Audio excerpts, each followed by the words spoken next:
Hello, আসসালামু আলাইকুম viewers. আর একটি নতুন ভিডিও নিয়ে আপনাদের সামনে উপস্থিত হলাম। আজকের ভিডিওতে মূলত আমি আলোচনা করব দেশি মুরগির যদি ডায়রিয়া হয় তাহলে কিভাবে বুঝবেন এবং 3 থেকে 5 ঘন্টার মধ্যে এই মুরগির ডায়রিয়া কিভাবে সুস্থ করবেন। অনেক সময় দেখা যায় দেশি মুরগির এই ডায়রিয়া হয়, এটা কিন্তু মুরগির জন্য অনেক মারাত্মক, কারণ এটি মূলত 3 থেকে 5 ঘন্টার মধ্যে মুরগি মারা যেতে পারে।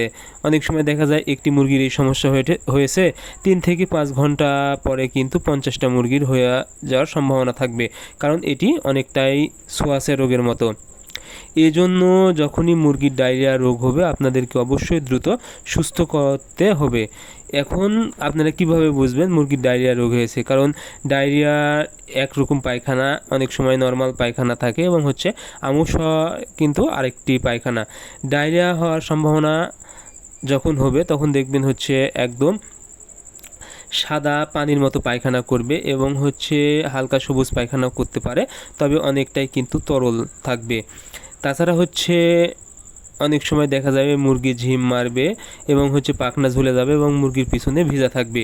এরকম লক্ষণ যখনই দেখবেন তখনই কিন্তু দ্রুত ট্রিটমেন্ট নেবেন এবং প্রাকৃতিকভাবে চিকিৎসা শুরু করে দিবেন। আশা করি 3 থেকে 5 ঘন্টা আপনাদের মুরগি খুব দ্রুত সুস্থ হয়ে যাবে। সর্বপ্রথম যে কাজটি করবেন সেটা হলো আপনারা নর্মাল পানি দেওয়া বন্ধ করে দিবেন, অর্থাৎ যে ফ্রেশ পানি দিবেন এটা দেওয়া একদম বন্ধ করে দিবেন। পানির সাথে অবশ্যই স্যালাইন ব্যবহার করবেন 1 গ্রাম 1 লিটার পানিতে। যদি আপনারা মুরগির স্যালাইন কিনতে না পারেন সেক্ষেত্রে অবশ্যই আপনারা ওর স্যালাইন দেওয়ার চেষ্টা করবেন এবং সাথে আপনারা ব্যবহার করবেন চিনি এবং হালকা কিছু পরিমাণ লবণ।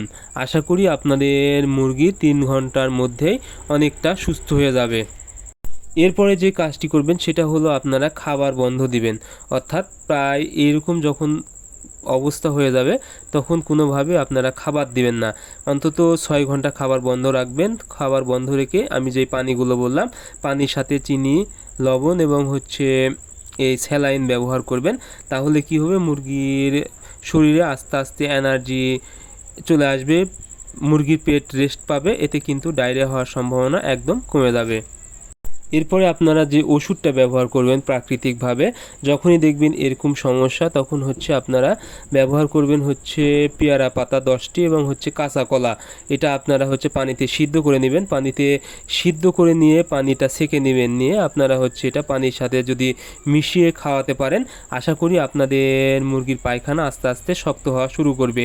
এবং আপনারা যদি এই পেয়ারা পাতা এবং কাঁচা কলার পানি খাওয়াতে পারেন, আশা করি আপনাদের মুরগি 3 থেকে 5 ঘন্টার মধ্যেই পায়খানা একদম শক্ত হয়ে যাবে এবং কিছুটা গাঢ় হয়ে যাবে। তখন বুঝতে হবে আপনাদের মুরগি একদম সুস্থ হওয়া শুরু হয়েছে। আপনারা অবশ্যই এই বিষয়গুলো লক্ষ্য রাখবেন এবং মুরগিকে সুস্থ রাখবেন। সো আজকে ভিডিও পর্যন্তই। পরবর্তী ভিডিওটি চ্যানেলটি